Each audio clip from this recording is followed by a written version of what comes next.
வீரனோட கதையை கேளுங்க.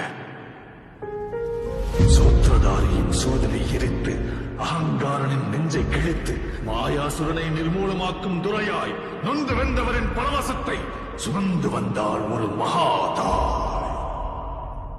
எரியும் தீயினில் பொழியும் மழை போல் சாவின் வீட்டினில் காலனை வென்றவர். ஆணவத்திற்கு எதிராய் கிளர்ச்சி ரூபத்தில் லங்கேஸ்வரனுக்கு எதிராய் வெள்ளேந்தி நின்றார். இருக்கிற சிங்கம் வீரனொருவரின் கதை. இதீனை வென்ற வீரனொருவரின் கதை. வேட்டைக்காரரை வேட்டையாட ரணவே